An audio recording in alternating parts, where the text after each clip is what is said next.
Olá, alunas, olá, alunos. Aqui é o professor Jesus Gomes, do Centro Universitário FECAP, e nessa videoaula nós discutiremos o assunto ética e responsabilidade social corporativa.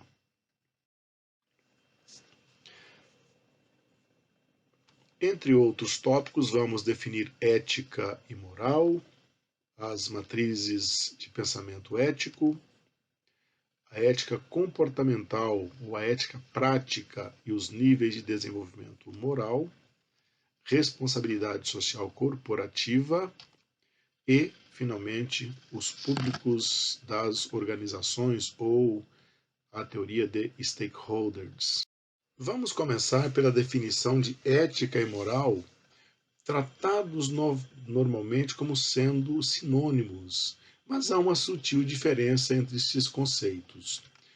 Moral são os códigos de normas de caráter histórico e de natureza simbólica.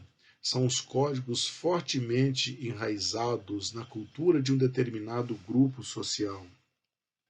Então podemos dizer que a moral representam esses códigos que definem, num dado contexto de cultura, o que é certo e o que é errado fazer, o bem e o mal, o permitido e o proibido, a virtude e o vício.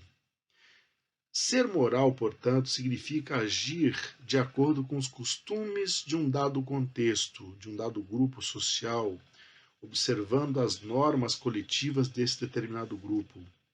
As morais, elas podem ser de caráter altruísta ou egoísta, dependendo do que é aceito no determinado grupo social. Já a ética, podemos defini-la como um corpo sistematizado de conhecimentos ou uma disciplina teórica que estuda os comportamentos ou os fundamentos de um sistema moral específico. É, portanto, um campo de conhecimento que trata da definição e avaliação do comportamento das pessoas e das organizações. A ética opera, portanto, no plano da reflexão e das indagações. Tem um caráter abstrato formal, seja ele filosófico ou científico.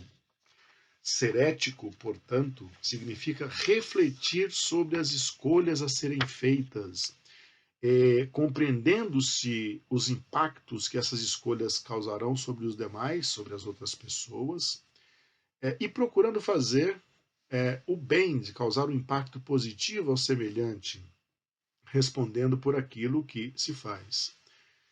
O comportamento ético pressupõe a existência de altruísmo. Ser altruísta significa ter em conta os interesses dos outros, tomar decisões que não prejudiquem os outros, agir visando o comportamento coletivo, o bem-estar coletivo. Portanto, uma pessoa que pensa somente em si mesma, que toma decisões que favorecem a si mesma e prejudicam o outro, essa é uma decisão antiética, porque a ética pressupõe a intenção de não prejudicar o outro, a intenção de causar um impacto positivo no outro. Por isso a ideia de que a ética pressupõe o altruísmo. Feita a definição de ética e moral, em que relacionamos a moral aos códigos de determinados grupos sociais fortemente vinculados à cultura e à ética como uma disciplina que permite a reflexão sobre as morais específicas, vamos, num quadro sintético que para nos facilitar a compreensão, tentar exemplificar relacionando ética e moral, mostrando que é possível ser ético e moral ao mesmo tempo, mas é possível que essas coisas estejam em conflito. Por exemplo, podemos dizer que uma pessoa ela é ética e moral quando, por exemplo, numa dada organização se adotam medidas que previnem danos ao meio ambiente e à saúde dos funcionários. É ético porque é um comportamento que visa causar um impacto positivo nas pessoas, seja a comunidade do entorno da organização, e é moral porque é um comportamento normalmente valorizado, aceito pela comunidade. Pode ser um comportamento antiético, mas moral. Por exemplo, fornecer atestados médicos falsos, aparentes ou conhecidos. É antiético porque é um comportamento que, refletindo-se sobre ele não visa causar um impacto positivo na coletividade, na sociedade como um todo, ele é condenável. Mas no aspecto íntimo, no interior dos grupos sociais, na família ou entre os amigos, normalmente ele é um comportamento aceito e até valorizado, no sentido de favorecer aqueles que são mais próximos. É um comportamento imoral, mas ético, por exemplo, quando numa dada empresa toma-se a decisão de cortar pessoal ou de reduzir o corpo de funcionários com o objetivo de assegurar a sobrevivência da empresa. Por que é considerado imoral? Porque no âmbito dos pequenos grupos tende-se a condenar qualquer tipo de demissão de funcionários.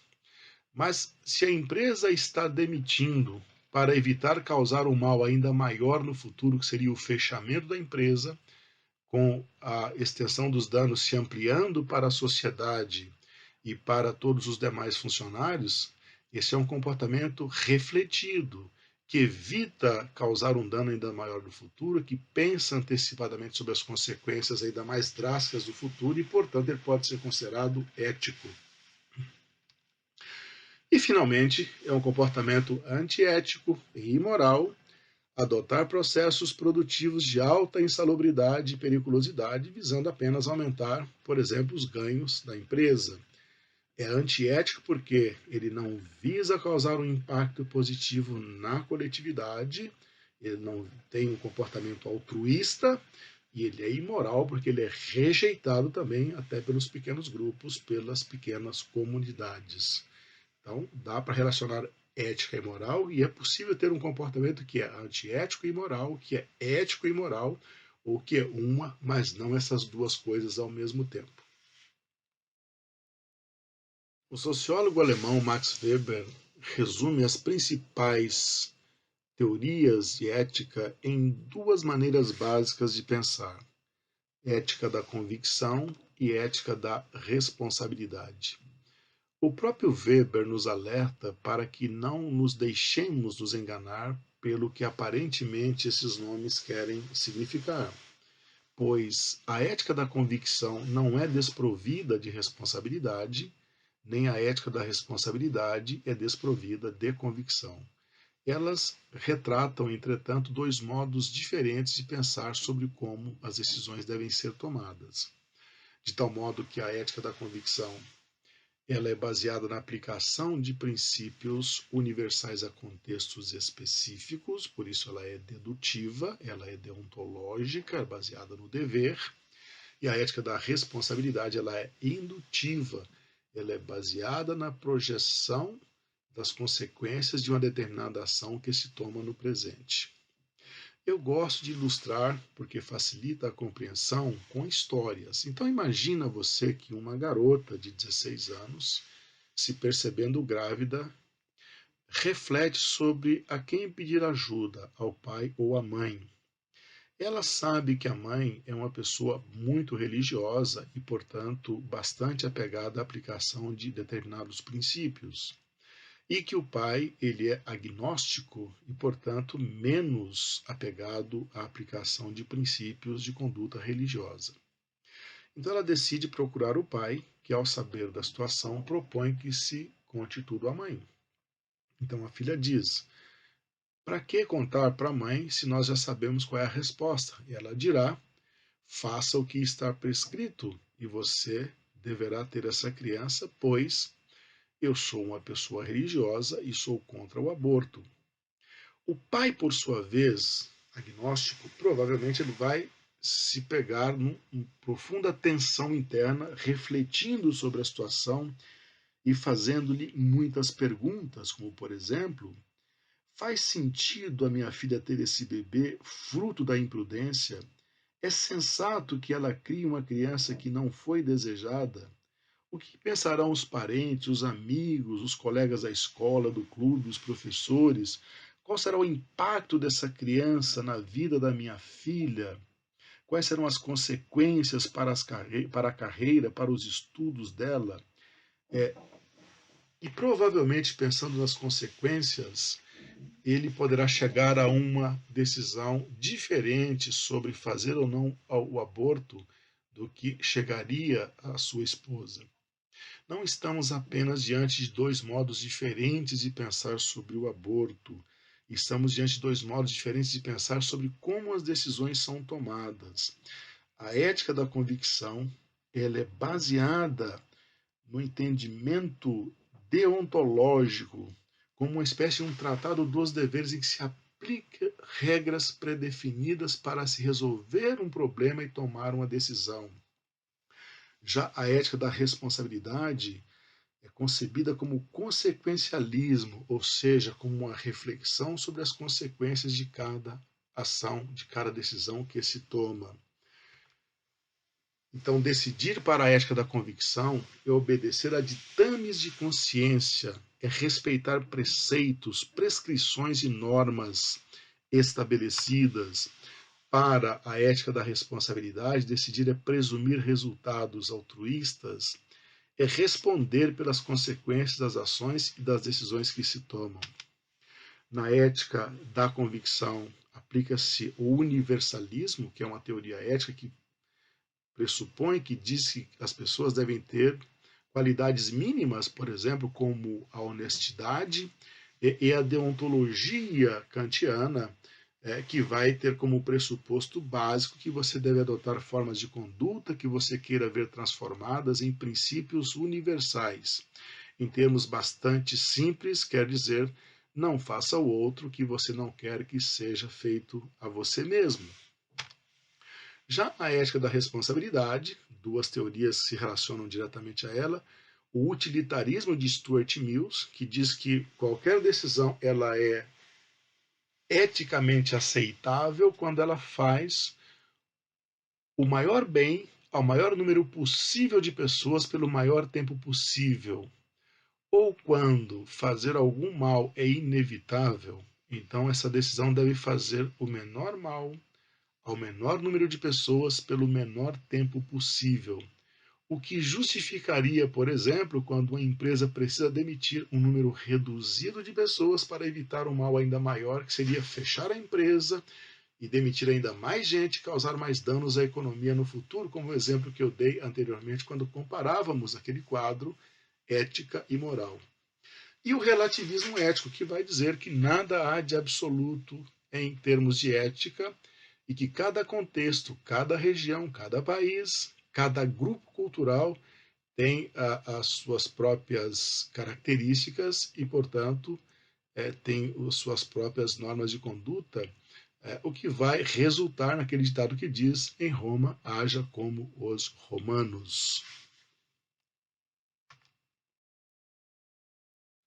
Os modelos discutidos até agora, eles são úteis, pois nos ajudam a organizar o pensamento sobre a maneira como as decisões deveriam ser tomadas. Mas eles podem ser um tanto abstratos e não deixarem claro quando uma decisão é de fato ética.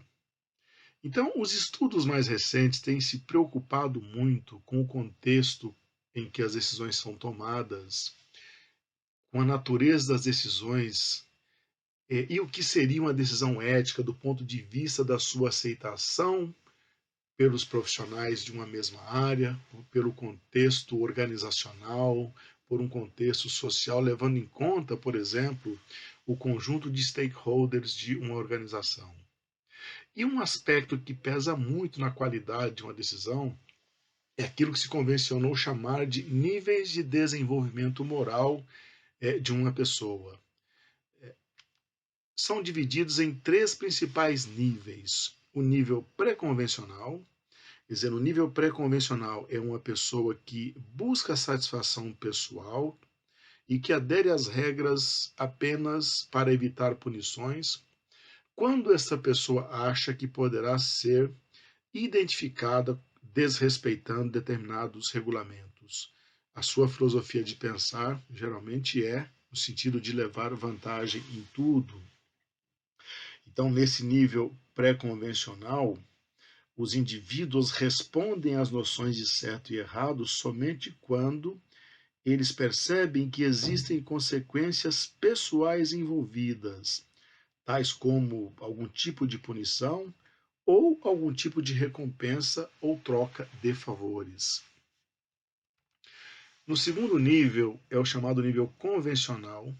São as pessoas que atendem às expectativas dos outros, as pessoas que respeitam as regras, por exemplo, que respeitam as leis, que cumprem as leis, ou pessoas que atendem às expectativas sociais.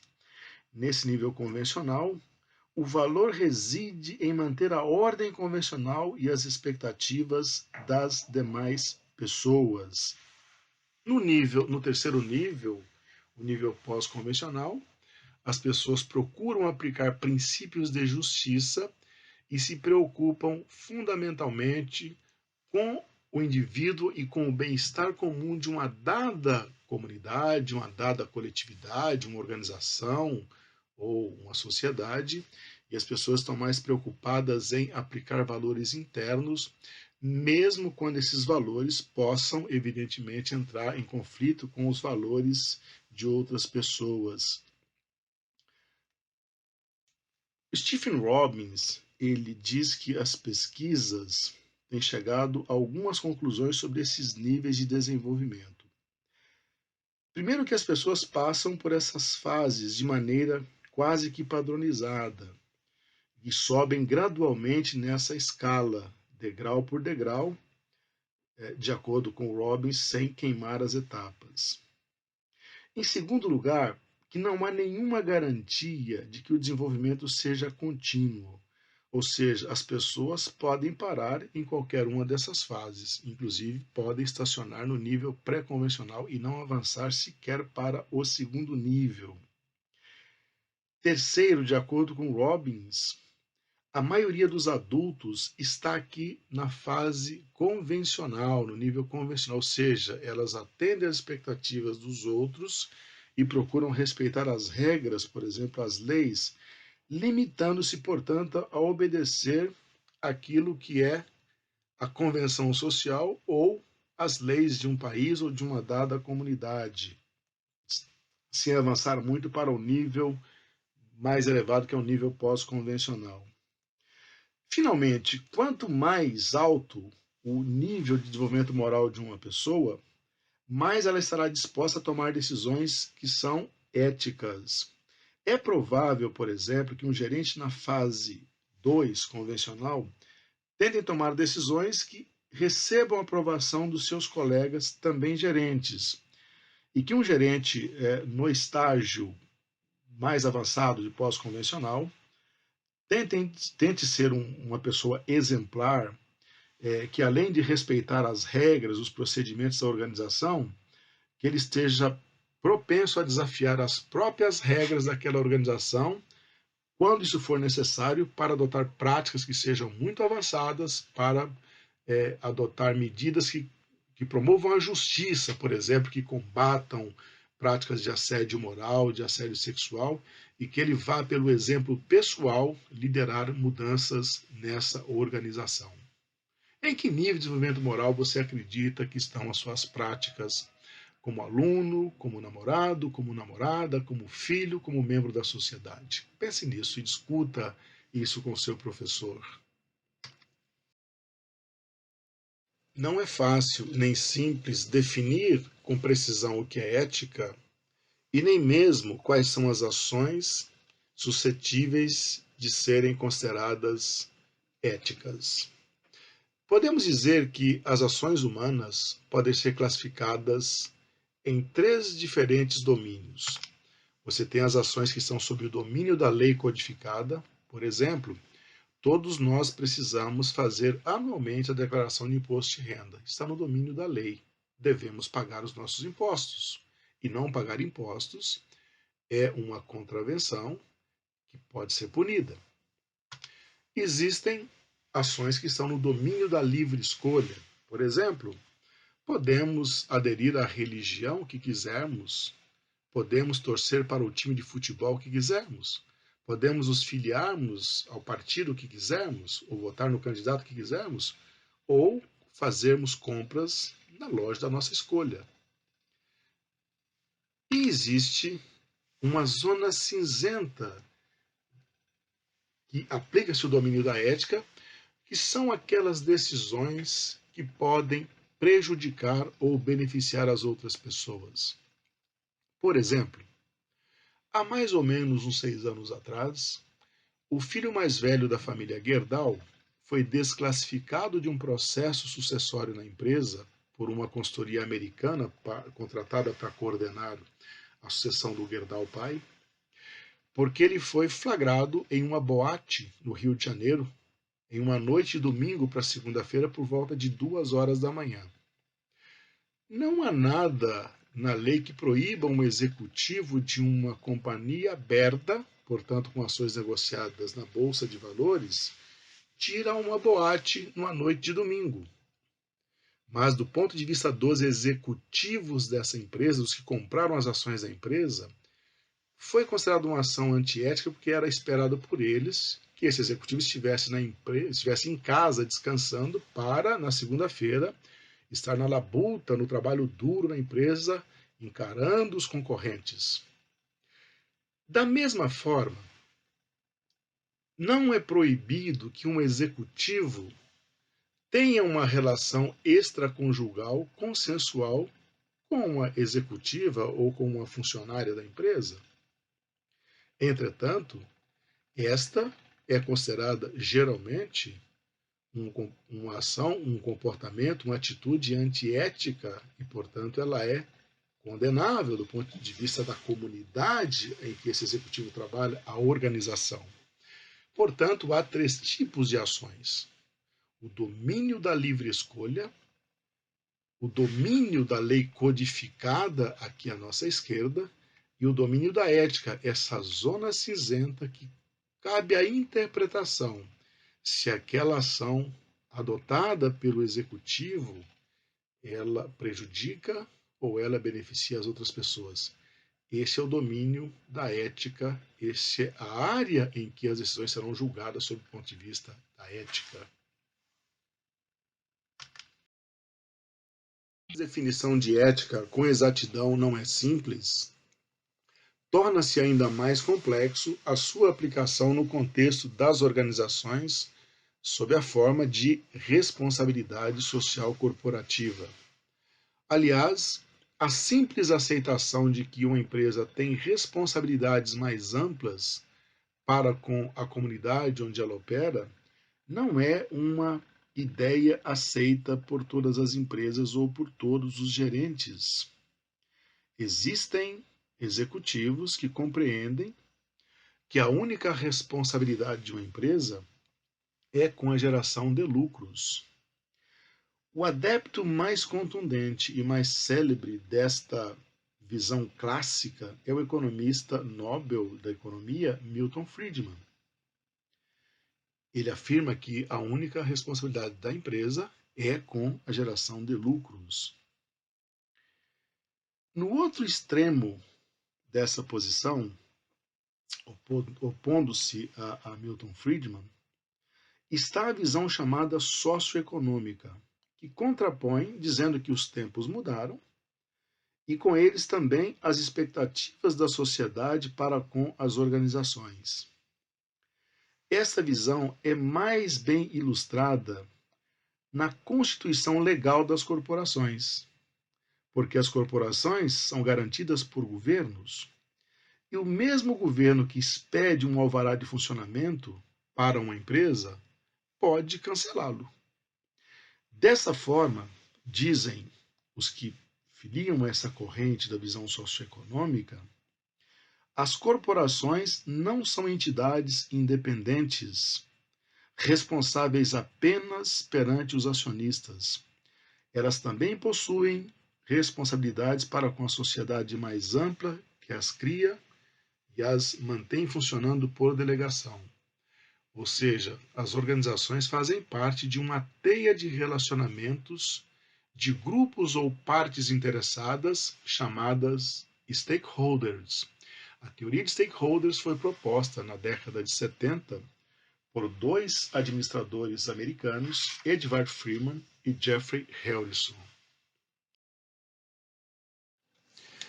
O que são stakeholders? Stakeholder é qualquer grupo ou indivíduo que pode ser impactado ou que pode impactar a organização.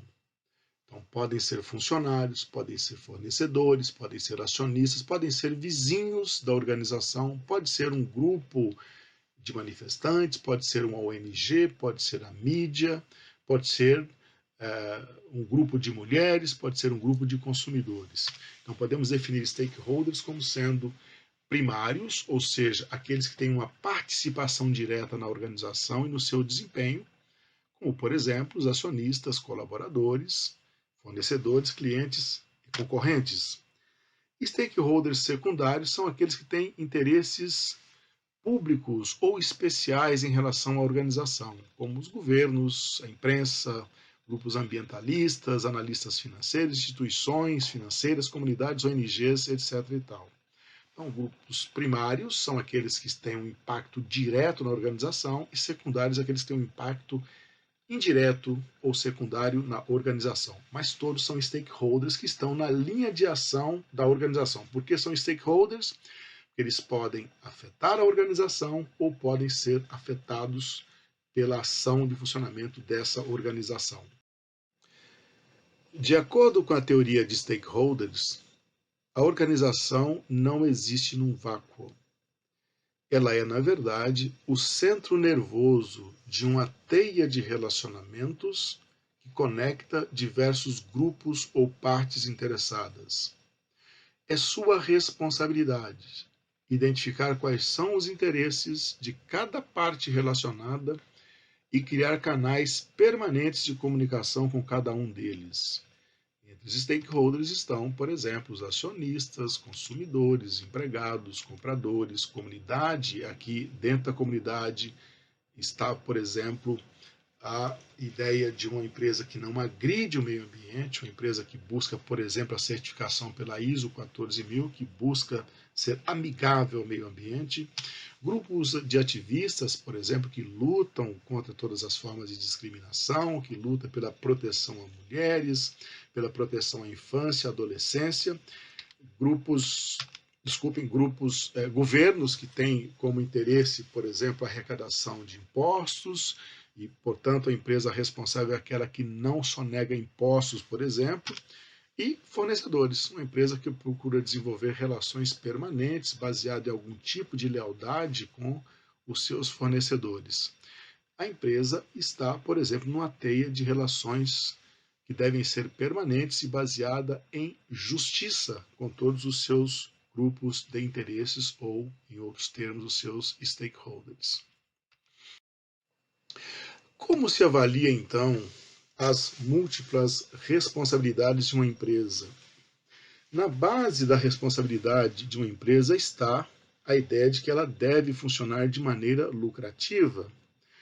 Este é o fundamento básico para qualquer organização privada, pelo menos.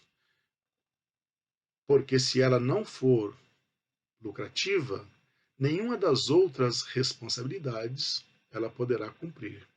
Então, eu diria que a primeira responsabilidade de uma empresa é que ela consiga funcionar gerando algum tipo de excedente, que ela seja gerida de maneira eficaz, eficiente e eficaz, e que ela possa, ao converter recursos, insumos em produtos e serviços, que ela possa gerar algum excedente, que ela possa gerar algum superávit, que ela possa funcionar de maneira lucrativa. Sua segunda responsabilidade, ou no segundo nível, estão as obrigações legais. Obedecer à lei, esta é a regra do jogo, obedecer à lei codificada pela sociedade que define, em termos legais, o que é certo e o que é errado. No terceiro nível estão as responsabilidades éticas. Evitar dano, procurar causar o bem para a sociedade, fazer o que é certo do ponto de vista social, decidir por critérios de justiça e razoabilidade. E lá no quarto nível, responsabilidades voluntárias. Ser uma boa cidadã da comunidade onde ela está instalada, contribuir para a melhoria da qualidade de vida da comunidade. Por exemplo, a empresa pode participar dos esforços de educação de uma dada comunidade, pode privilegiar a contratação de mão de obra local, por exemplo, e pode, por exemplo, se engajar em esforços que reforcem, que estimulem o desenvolvimento local. São responsabilidades que qualquer empresa pode adotar de qualquer porte, em que ela consiga convergir e fazer o bem enquanto faz negócios. Fundamentalmente, eu sintetizaria nesta frase a ideia de responsabilidade social corporativa. É fazer o bem enquanto a empresa faz negócios. Muito obrigado a vocês. Essa foi a nossa aula sobre ética e responsabilidade social corporativa. É a última aula do semestre que eu gravo para vocês. Eu quero muito agradecer essa parceria com o professor Edson Barbeiro, meu grande amigo, e agradecer a paciência de vocês, alunos, vocês alunas, por terem me ouvido ao longo desse semestre.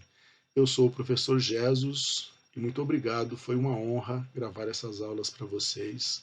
Foi uma honra participar dessa parceria com o meu amigo professor Edson Barbeiro. Muito obrigado.